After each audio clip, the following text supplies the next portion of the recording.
He took the keys out my hand and smiled as he pocketed them. Then Thomas called out, "Battery's gone." I ran to the cooler. Empty. No ice, no water, just heat and betrayal. My own son had planned to leave us to die in the desert.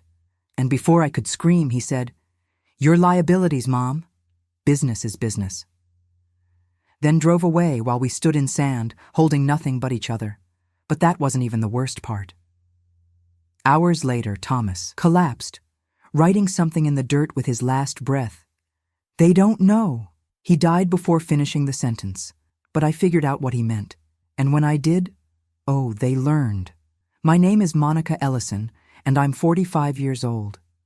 Every morning, I still set 3 places at our oak dining table. Though it's just me now in this modest house Thomas and I worked 20 years to own. Our son Marcus, the first in the family to earn a college degree, calls less these days. His voice clipped when discussing his new business opportunities. Thomas, my late husband, always said Marcus's ambition burned hotter than love. But I dismissed it. What mother doesn't defend her child? The familiar rhythm of cast iron crackling and gospel music floating through lace curtains can't mask the unease I feel when Marcus visits now, his smile a bit too sharp. Thomas had a habit of keeping copies of everything important buried where the sand remembers, and that thought gives me strange comfort.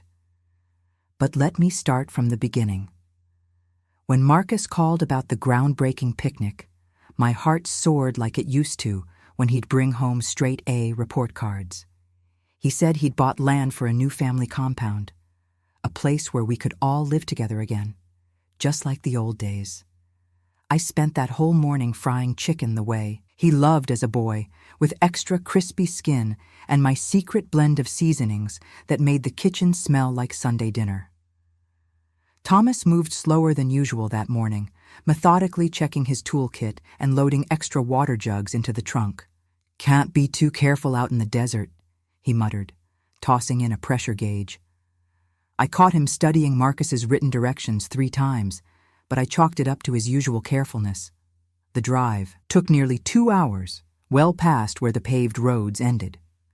My good church dress felt out of place against all that dust, but I wanted to look nice for the photos. Marcus met us in his gleaming black truck, designer sunglasses catching the light as he waved us toward a flat stretch of sand dotted with scraggly mesquite. "This is it, Mom," he said, spreading his arms wide. "Our future." The horizon stretched empty in every direction, like God's waiting room before the furniture arrived. I laid out our picnic blanket anyway, setting up the chicken and coleslaw while Marcus pulled a leather folder from his truck. "Let me show you the plans," he said, voice smooth as honey. He talked about property values, equity positions, development zones, words that made my eyes glaze. Thomas stood at the edge of our little camp, squinting at the sun. When Marcus offered to show me the plot markers near our SUV, I followed like I always had. He leaned in close, pointing to something in the distance, and I heard the soft clink of keys. "Oh, did you drop these, Mom?" he asked, scooping them up. "I'll just put them in my pocket for safekeeping." That's when Thomas called out from under the hood of our car. "Battery's gone." His voice was flat, knowing. I rushed to the cooler where I'd packed ice and drinks that morning, empty now except for warm air and broken promises. Marcus's smile turned to something I'd never seen before, something that didn't belong on my son's face. "The deed's in my name now," he said, backing toward his truck. "You're both liabilities to the development plan. And before you think about calling anyone, ride shares don't come out this far." My legs went weak. "Marcus, baby, what are you saying?" "Business is business, Mom. Sometimes you have to cut loose what's holding you back." He climbed into his truck, dust already swirling up around the wheels.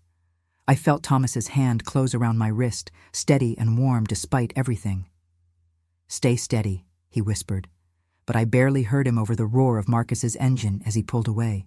We stood there, watching the dust plume rise and fade, marking our son's path back to civilization. The sun was already starting its slow slide toward the horizon.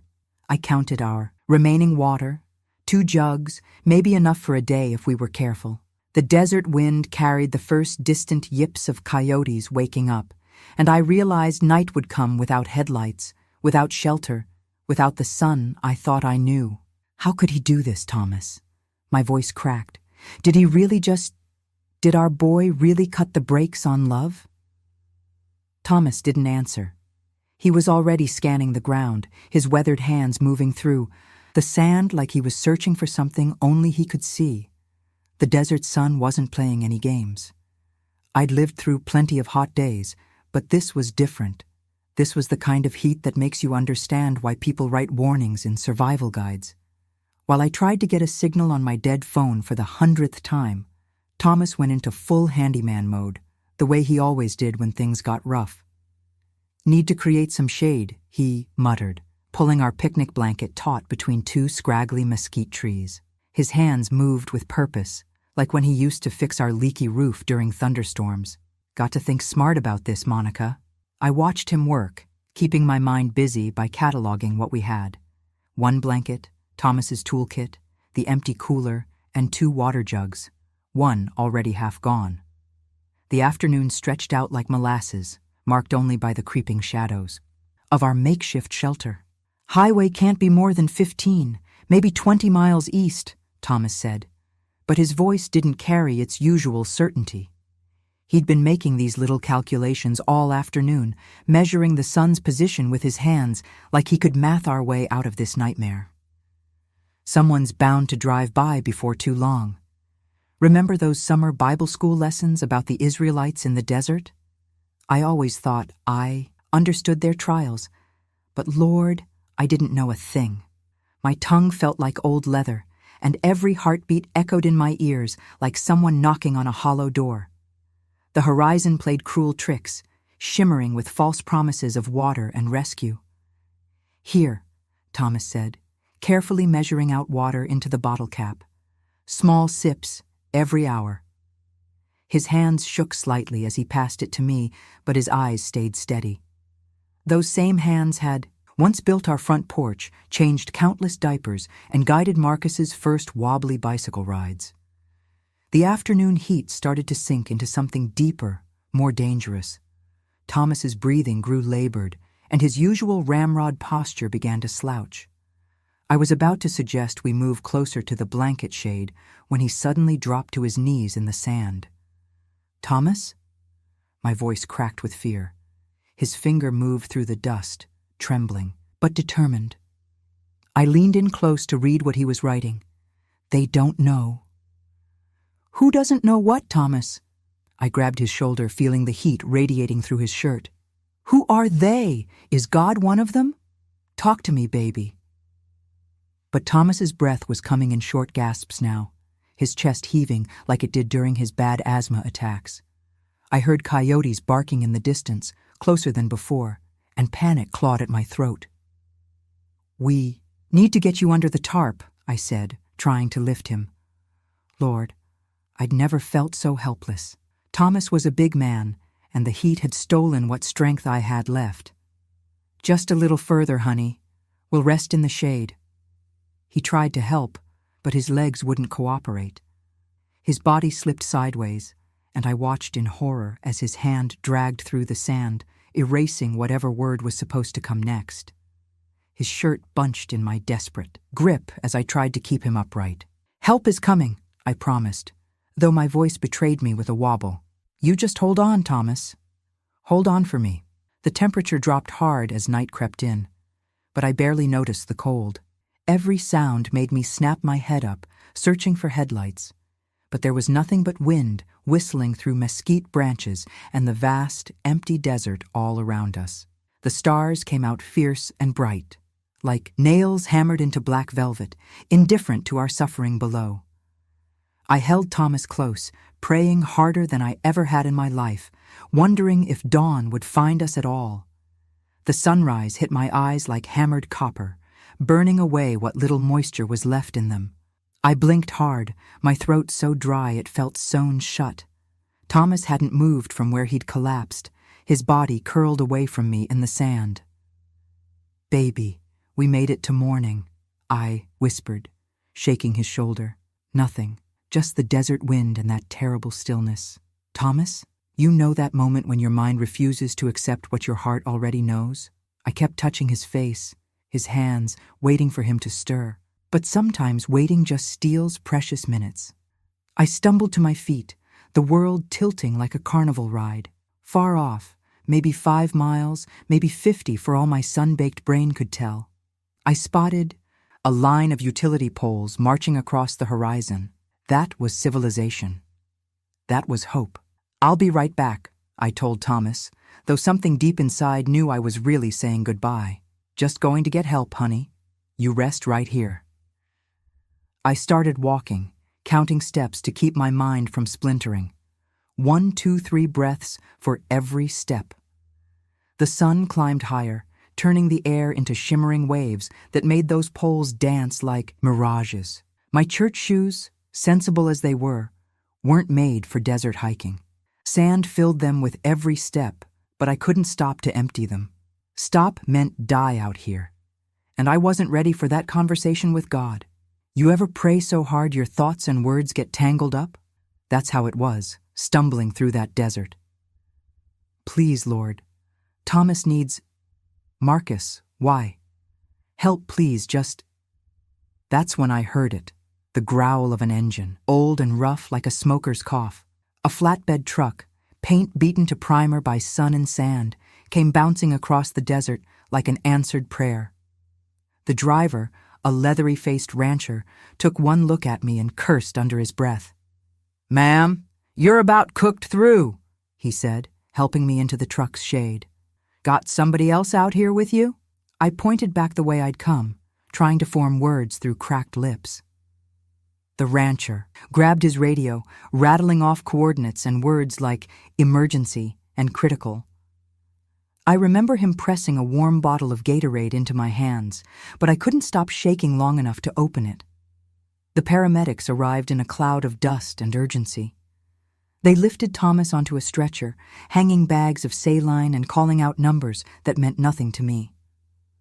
I clutched our picnic blanket. It still smelled like the fried chicken I'd packed yesterday when the world made sense, and climbed into the ambulance because nobody tried to stop me. That hospital corridor stretched out forever, bright and antiseptic, reminding me of every Sunday school hallway I'd ever walked down. But instead of hearing children reciting Bible verses, all I could hear was the squeak of rubber-soled shoes and the steady beep of machines. The doctor who finally came to talk to me had kind eyes and a soft voice that I knew meant bad news. He said words like cardiac event and extreme conditions, but what it all meant was simple. Sometimes a heart stops beating even when love begs it not to. I signed papers I couldn't really see through my tears, called the church because somebody had to, and Sister Jenkins promised to start the phone tree. Then I'd always thought Thomas would be laid to rest on a gentle Sunday, with soft hymns and quiet dignity. Instead, my husband's funeral turned into Marcus's networking event, complete with press badges and company logos. The sanctuary I'd scrubbed every Saturday for 20 years now buzzed with cameras and reporters jotting notes about local success stories. Marcus stood at the podium in a suit that probably cost more than our first car, his smile practiced and camera ready. Behind him, Thomas's photo watched from above the lilies. Those kind eyes somehow both present and far away. "My father always believed in building something lasting," Marcus announced, his voice carrying that smooth polish they teach in business school. "And today, as we honor his memory, I'm proud to announce that Ellison Developments has secured the cornerstone property for our most ambitious project yet." My fingers tightened around the hymnal until the leather binding creaked. "2 rows ahead, sister." Jenkins turned slightly, her church hat tilting with concern, but I kept my face still, the way Thomas taught me during poker nights. Never show your hand too soon.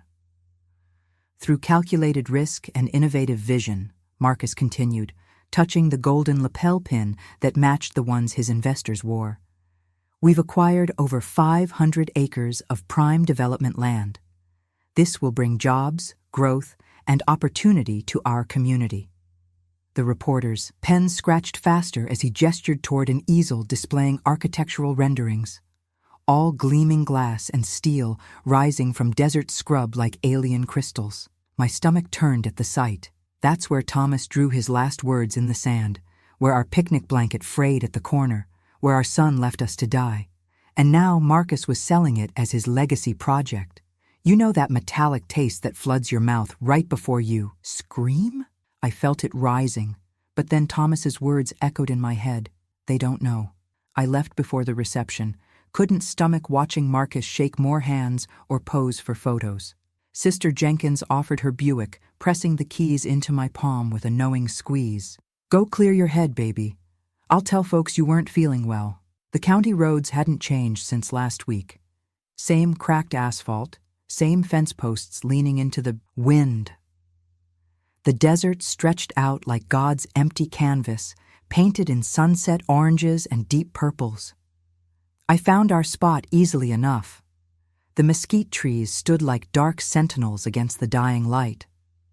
The earth still held the day's warmth as I knelt where our blanket had been.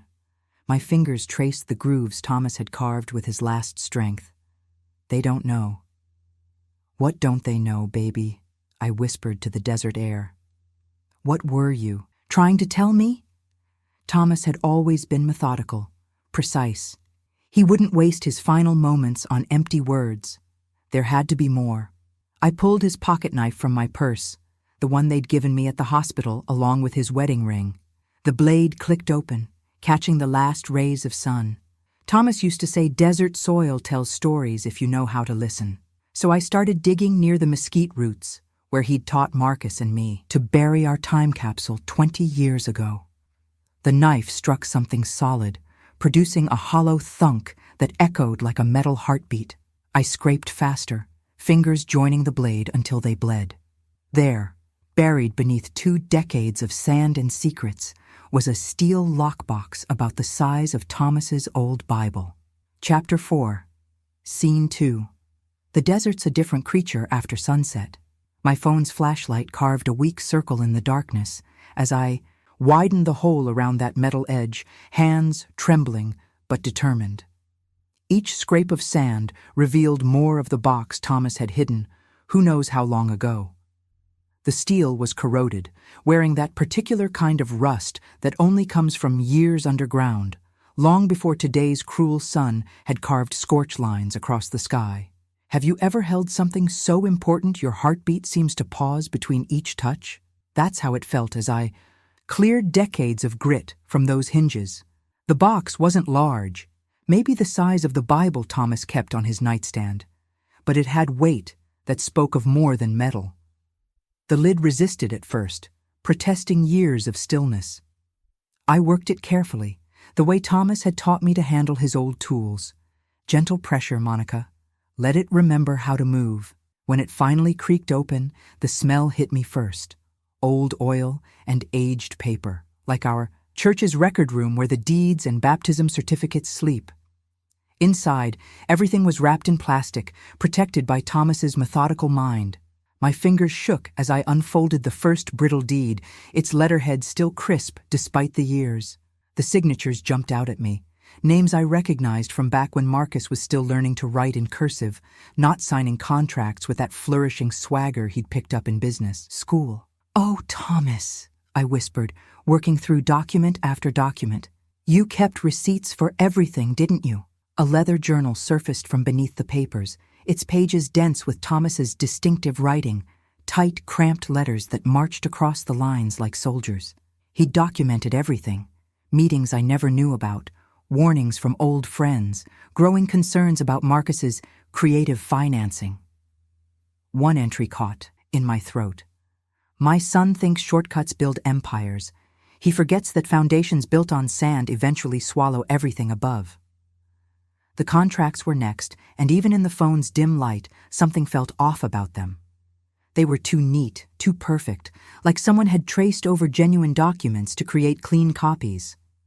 I may have dropped out of accounting classes when Marcus was born, but 20 years of balancing church books taught me enough. These numbers didn't dance right. The totals refused to align, like a choir singing just slightly off-key. A coyote's call split the night, closer than comfort allowed. I gathered everything into my tote bag, the one I'd brought to church functions for years, now cradling evidence instead of casseroles. The desert stretched flat and dark in every direction, and suddenly I felt exposed, as if the truth in my hands might glow bright enough to attract unwanted attention.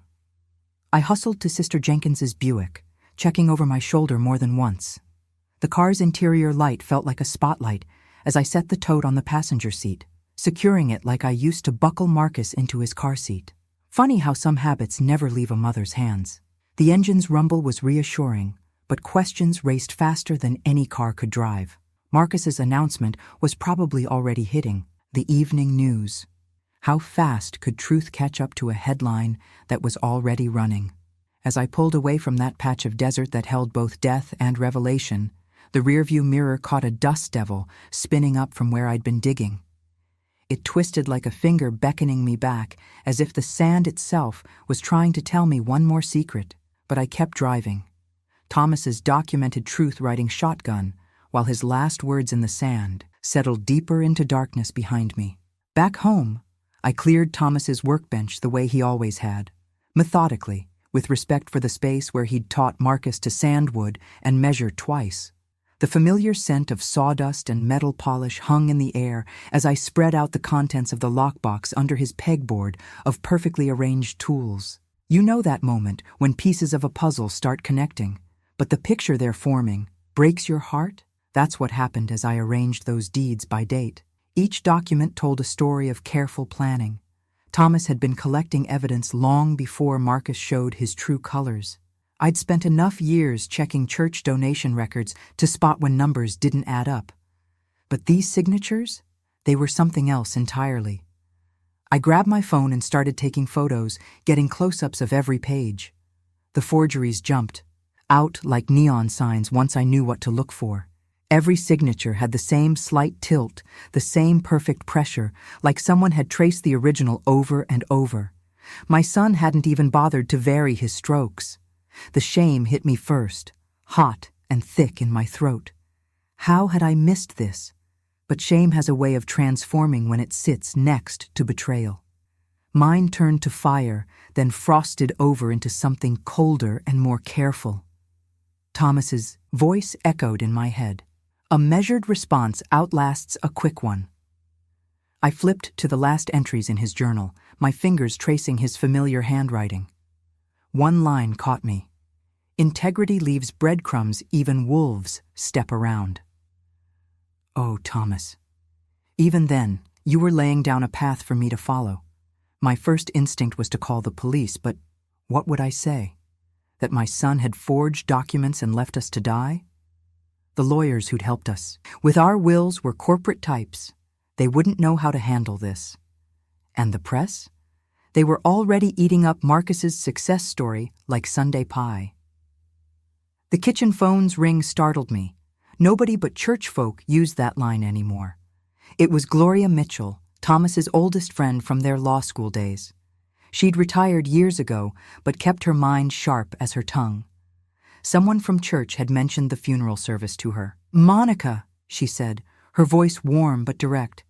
"Thomas was like a brother to me for 40 years. I saw the news about Marcus's development. Something's not adding up, and I'd like to come by." I looked at the mess of evidence spread across the workbench. "I just put on coffee," I told her. "Strong, the way Thomas liked it." 20 minutes later, Gloria's sensible shoes clicked up my walkway. She carried legal pads and the kind of quiet ferocity that comes from decades in courtrooms. I'd always admired how she could make a cardigan look like armor. We sat at Thomas's workbench, and I watched her read through everything, her pencil making precise circles and notes. She didn't rush, didn't skip a page, just methodically built understanding the way Thomas would have done. Finally, she set down the last document and said one word: "Enough." The wall clock ticked loud in the silence that followed. Gloria squared her legal pad and looked me straight in the eyes. "Marcus has scheduled his ribbon-cutting ceremony for 3 weeks from now. Big press event. Politicians invited. The works. She tapped her pencil against the pad. If we're going to file injunctions and present evidence, everything needs to be drafted within 2 weeks. My hand found her pen, gripped it like an anchor. Grief would have to make room at this desk.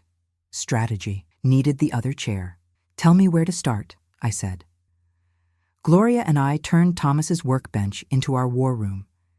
You ever see those crime shows where they've got all these papers connected with red string? That was us, minus the string. We used color-coded sticky tabs instead. More professional that way, Gloria insisted. These journal entries, Gloria said, tapping one of Thomas's notebooks. They're pure gold. Your husband didn't just record meetings, he documented patterns.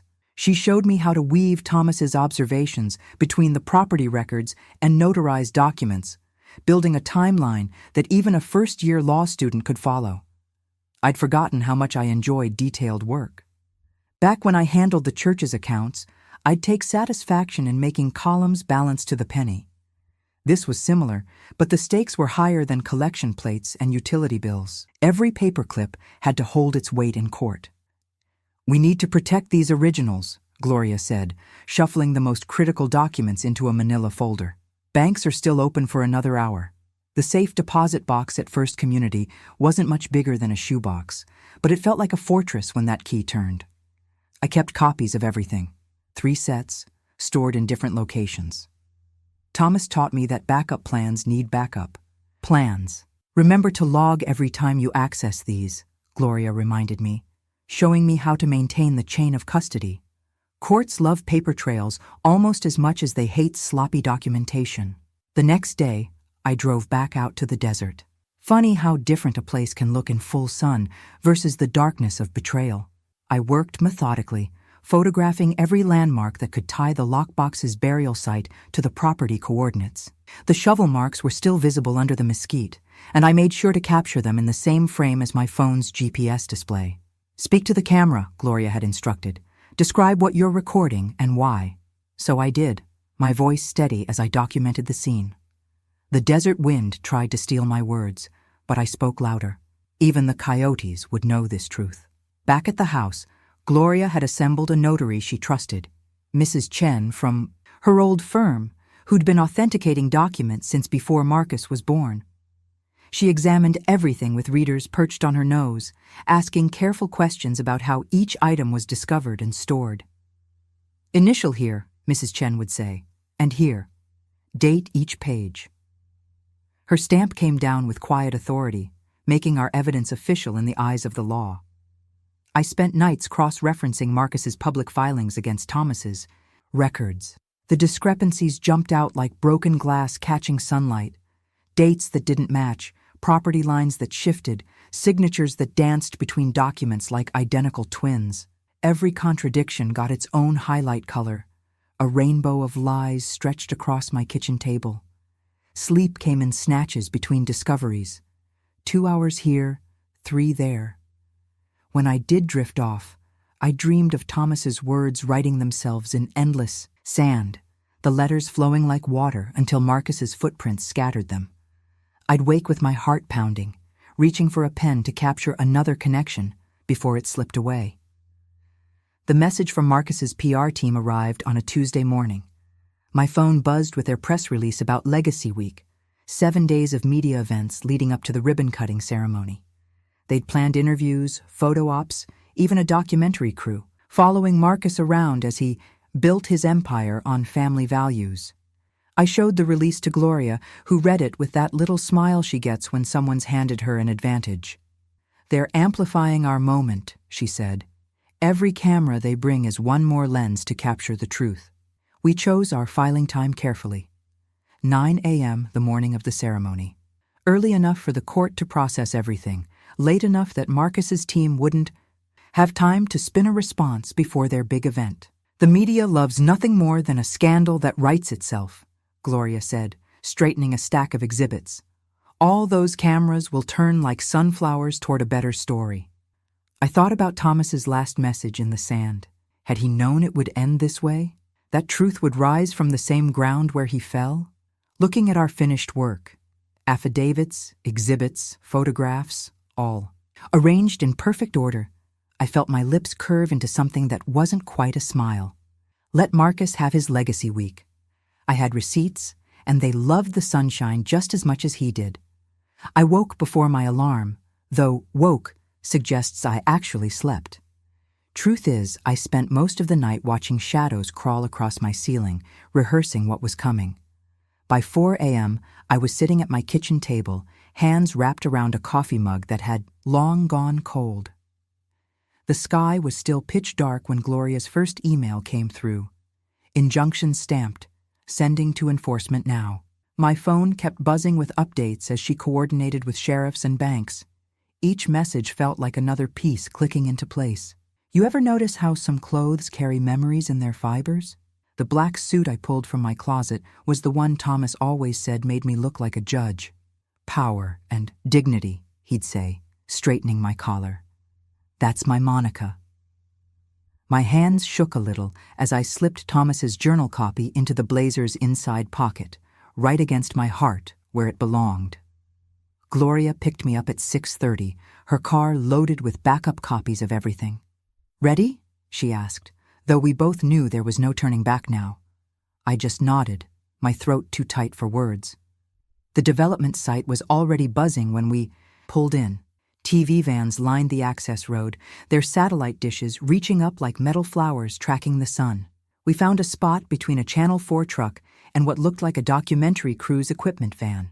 "There he is," Gloria murmured, nodding toward the makeshift stage. Marcus was running through his speech, all confidence and calculated charm. He wore a suit that probably cost more than Thomas made in 3 months, practicing his gestures like he was conducting an orchestra of success.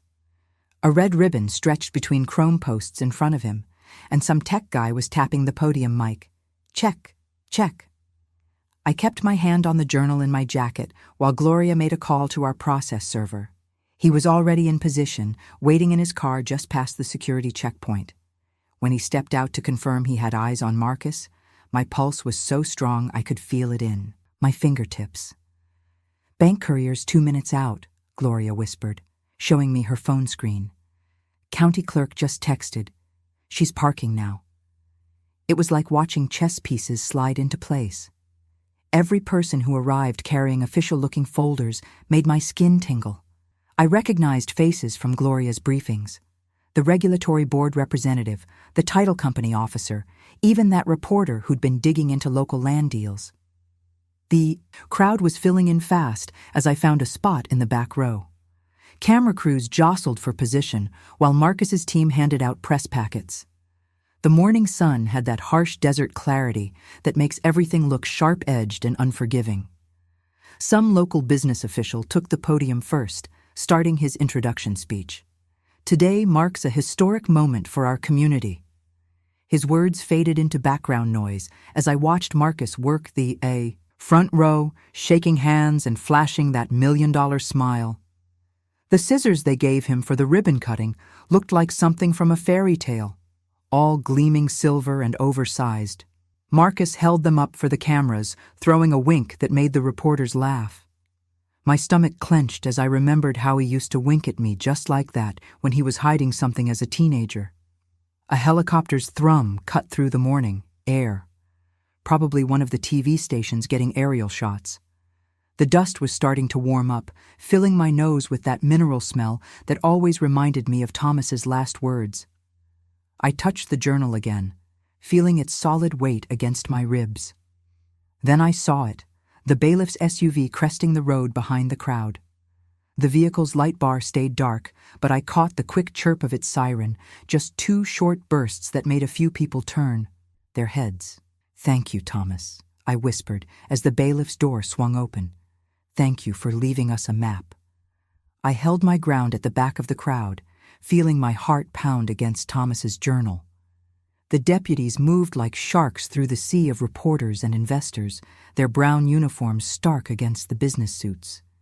Each step they took toward Marcus made the air feel thinner. You know that moment when you're watching a storm roll in?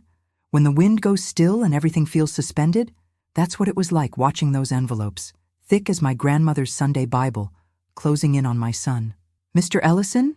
A reporter from Channel 4 had her microphone out, pushing toward Marcus. "We're hearing rumors about a court injunction. Any comment?" Marcus gave her that lazy smile he'd perfected in college, the one that said he was too important to be bothered. "I'm sure. It's just standard paperwork." He waved it off like lint on his sleeve. "We've got all our permits in order." The lead deputy, Walsh, according to his nameplate, stepped up to the podium. "Marcus Jerome Ellison?" Speaking. Marcus's tone was pure corporate silk. "I need to confirm your identity, sir." Walsh held out his hand for Marcus's driver's license, checking it against his paperwork with methodical care. I caught Gloria's slight nod from across the crowd. We'd insisted on this part. Full identification, all on camera. No wiggle room for denial later. "These are for you, Mr. Ellison." Walsh placed the stack of documents in Marcus's manicured hands. "By order of the district court, all development activities on this site are to cease immediately pending judicial review. All associated accounts are subject to temporary freeze." The camera lights felt suddenly brighter. Microphones shot forward like spears seeking blood. Marcus's smile flickered but held as he glanced at the first page. Right on cue, Gloria signaled to our second process server. He moved quick and quiet, distributing press packets to every reporter in reach. I knew what they were getting. Highlighted excerpts from Thomas's journals, side-by-side comparisons of the forged signatures, and a timeline that laid out the truth like a biblical revelation. Wait. A reporter from the Business Journal straightened her glasses. "These dates? According to these records, the original deed transfers predate your claimed acquisitions by nearly 3 years?" The gasps rippled through the crowd like wind through dry grass. I watched Marcus's eyes dart to his prepared speech notes on the podium, then to the TV cameras. The same cameras that had caught him last week, bragging about his unprecedented land deals and visionary investment strategy. Behind the commotion, I spotted the accounts officer step away from the crowd, phone pressed to his ear. His words were too quiet to hear, but I knew what he was saying. The freeze orders were already filed, just waiting for verbal confirmation. My hands wanted to shake. My shoulders wanted to rise up around my ears like they always did in times of stress. But I forced them down, kept my spine straight like Thomas taught me. "A steady heart makes a steady hand," he used to say. Marcus was still holding those court papers, his knuckles white against the manila envelopes. The cameras hadn't moved an inch.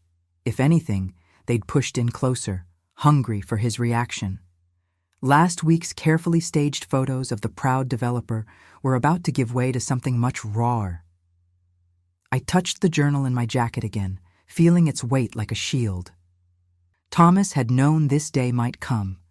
He'd left us everything we needed: dates, documents, details that couldn't be explained away with corporate double talk. Our quiet, methodical Thomas, who'd kept copies of every deed, every contract, every suspicious change that had made him whisper warnings about Marcus's burning ambition. The morning sun hit the chrome posts where that red ribbon still waited, untouched. Light bounced off them like justice breaking through clouds, and I thought about how Thomas would appreciate that image, him being a fan of precise metaphors and all. You ever notice how courtrooms smell like old wood and fear? I sat in the front row next to Gloria, watching Marcus's empire crumble in real time while the emergency hearing streamed live on 3 different networks. The morning's chaos at the construction site had pushed us straight here, barely time to breathe. "Your Honor," the bank's counsel stood, straightening his tie. "We've confirmed all associated accounts are frozen. The total sum in question exceeds $8 million, with several suspicious transfers attempted within the last hour." I remembered how Thomas used to count our mortgage payments twice, his reading glasses sliding down his nose as he double-checked every decimal point. $8 million. The number felt like fiction. The clerk, a thin woman with steel-rimmed glasses, approached the bench with our evidence box. "Your Honor, I've reviewed the chain of custody documentation. The original deeds and supporting materials were recovered from a secured container buried on the property. We have notarized statements confirming their authenticity, including verification of Thomas Ellison's handwriting by 2 separate experts. Gloria's shoulder brushed mine, steady as a church wall. She'd built our case like a master mason, every brick mortared tight with facts and dates. I watched Marcus's attorney, some downtown hotshot in a suit that probably cost more than our first car, shuffle through papers with increasingly frantic energy. "Your Honor," he tried, "these alleged original documents—" "Alleged?" The judge's voice could have frozen coffee. "Are you questioning the notarized authenticity reports?" "No, Your Honor, but the timing of their discovery—" "The timing," Gloria rose slowly, "is documented in Mrs. Ellison's video evidence showing the exact location and extraction process. Furthermore, Mr. Thomas Ellison's journal entries, dated and collaborating witnesses, establish his pattern of securing backup documentation long before his death." I gripped the wooden pew beneath me, feeling its solid reality. Thomas used to say, "Wood remembers everything, every ring a record of truth." What would these courthouse benches say about today? The judge leaned forward, her reading glasses catching the fluorescent light. "Let's discuss the signature discrepancies." Her tone went flat as Kansas. "Particularly these identical pen pressure patterns identified by the forensic document examiner." Marcus stared hard at the grain patterns in the defense table. I remembered him practicing his signature, in high school, trying out different flourishes until he found one he thought looked important enough. Now all those practiced curves were evidence against him. My phone vibrated. A news alert lit up the screen. "Breaking. Major sponsors withdraw from Ellison Development Project amid fraud allegations. Board members tender mass resignations." The ache hit me then, not for the money or the land, but for Sunday dinners that would never happen again. For the grandchildren Thomas would never bounce on his knee. For the son who'd chosen empire over family. The pain rose like heat waves off desert blacktop, and I let it shimmer away just the same. More messages flashed, stock prices falling, investors demanding answers, partners distancing themselves. The business empire Marcus had built on stolen sand was sliding back into the desert. Through the courtroom's tall windows, I could see news vans, still arriving, their satellite dishes reaching up like metal flowers following the sun. After the ruling, they'd want statements. The grieving mother, the betrayed widow. I knew what story they'd expect. But Thomas's voice echoed in my memory. "Truth doesn't need drama to be powerful." He'd whispered that to me once, after a particularly fiery sermon at church. Just the facts, delivered with dignity. That's how I'd speak when this was done. The judge set down her papers with a crisp finality. "I'm prepared to issue my findings." She surveyed the courtroom, her gaze touching each face like a benediction or a warning. The camera lights intensified, bathing us all in their merciless glow. I squared my shoulders, feeling the weight of Thomas's journal in my purse like a shield. The truth had been buried in sand and silence, but it had found its way to light, just like Thomas knew it would. The courthouse steps felt like a stage, with microphones thrust forward like eager hands at communion. The afternoon sun beat down hard enough to make the camera lights seem pale, but I kept my spine straight, just like Mama taught me for church solos. "Mrs. Ellison, can you comment on the judge's order?" I smoothed Thomas's journal against my skirt, feeling the familiar leather under my fingertips. My husband believed integrity leaves breadcrumbs that even wolves step around. Today, that trail led home. The reporters' pens scratched like crickets. Behind them, I watched the news crawler on their van screens. "Breaking, all Ellison Development accounts frozen. Multiple signatures confirmed forged. Court enjoins further property transfers." A sleek black sedan pulled up, and Marcus appeared from the courthouse side door. His collar wilted now, that $100 haircut, not quite so perfect. No driver opened his door this time, just Marcus ducking in quick as a scorpion under a rock. The tinted windows sealed him away, but not before I caught his eyes meeting mine. For just a heartbeat, I saw the little boy who used to help Thomas organize his tool drawer by size and shape. "Mrs. Ellison, A woman in a Channel 4 blazer stepped closer, her voice gentler than the others. "We'd like to do a feature piece. Would you be willing to read 2 entries from your husband's journal? Just the parts about when he first suspected." I thought about Thomas at his workbench, writing by lamplight after long days, protecting our future one careful word at a time. "Yes," I said. "I'll read them." The camera's red light blinked, and I opened to the pages I knew by heart. My hands stayed steady as desert air. June 15th, I read. Watched Marcus sign those transfer papers. Today, his pen never lifted once, not even between words. No natural signature flows that smooth. My boy's gotten too good at looking genuine. The reporter nodded, encouraging me to continue. August 3rd, found the original deed. Copies Marcus swore were lost. They're in his new filing cabinet, bottom drawer, under miscellaneous. The signatures don't match the versions he submitted. Lord help me, but I know what that means. I'll secure everything tomorrow. A father's love doesn't mean staying blind.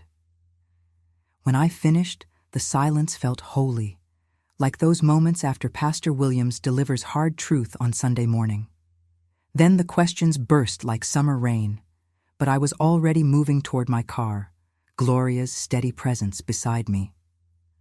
Back home, I set Thomas's journal on the kitchen table he'd built our first year married.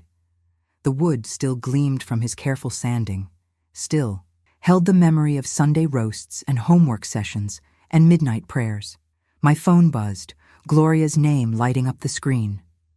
"Monica? Judge set the full hearing for next month, and the DA's office is reviewing everything. They're using words like criminal intent and pattern of fraud." I traced the journal's worn spine. "You think they'll press charges? With this evidence, they'd be crazy not to." She paused. "How are you holding up?" The truth came easy. "My heart's broken, Gloria, but I'm not hungry for more than truth. Thomas taught me revenge is just another kind of prison."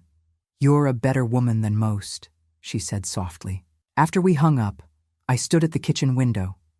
Night had settled in like an old quilt, familiar and deep. The porch light cut a perfect circle on the front steps, the same steps where Thomas used to sit with his evening coffee, watching stars spark up over the rooftops. I set my alarm for dawn, knowing tomorrow needed to happen in full daylight. Some endings belong under open sky, where truth can't hide in shadows. "You were right, Thomas," I whispered to the quiet house. They didn't know, but they sure do now. Dawn painted the desert in colors Thomas would have named, russet and copper, pale gold washing over everything like God's own watercolors. I steered our old Buick down the familiar County Road, watching dust devils dance in my rearview mirror.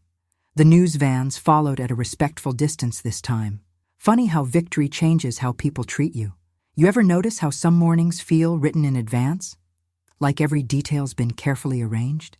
That's how it felt as I parked near our mesquite tree, the one that had guarded Thomas's lockbox all those years. The morning light caught the branches just so, making them look like outstretched arms. My heels sank slightly in the sand as I walked over, carrying a canvas bag with everything that mattered. Thomas's journal, the final court orders, and a small desert wildflower I'd picked up from the nursery yesterday. Gloria had helped me choose it, a tough little thing with purple petals that could handle the heat. The first news crew was setting up, their camera pointed my way but hanging back. No microphones thrust in. My face today. Just quiet observation, like they knew this moment needed space to breathe. I knelt beside the mesquite, right where Thomas had scratched his last message. The sand still held ghost marks of those words. They don't know. My fingers found the cool soil beneath the surface as I dug a small hole for the wildflower. While I worked, I thought about the papers Gloria had delivered last night. The court order extending the asset. Freeze indefinitely. The appointment of a receiver to untangle Marcus's web of fraud. All those careful legal words adding up to one simple truth. He'd lost it all. The morning breeze carried sage and creosote as I unfolded the statement I'd been sent. A joint release from Marcus's former board announcing their mass resignation. Below that, a list of sponsors pulling out, their corporate logos marching down the page like mourners leaving a funeral. And at the bottom, retractions from every outlet that had carried his visionary developer story, each one noting evidence of systematic deception. "Thank you, Gloria," I whispered, though she wasn't there. She'd offered to come but understood when I said this morning belonged to Thomas and me. The wildflower settled into its new home easy as breathing. I packed the soil around it careful and firm, the way Thomas taught me to plant, our first garden. The purple petals caught the light and swayed, already looking like they belonged. I set his journal in the sand next to the flower, positioning it so the worn leather caught the sun. One of the cameramen moved closer, just a few steps, and I nodded permission. This image needed to live in the court files, needed to show how truth can grow even in hard places. The grief came then, rising up like groundwater, and for once I didn't try to dam it back. Let them film tears if they wanted to. Some pain deserves witnessing. My hands were still dusty as I stood, dessert grit caught in the lines of my palms like some kind of blessing. I touched the journal one last time, completing the circle that started with thirst and betrayal and ended here with wild beauty pushing through sand. Looking straight into the nearest camera, but really looking through it, past it, to wherever memory lives. I spoke the words that had been building since I first found Thomas's lockbox. Greed can bury love, but not justice. The sound carried across the morning quiet, and I watched a dove lift off from the mesquite's highest branch, wings catching fire in the sunrise.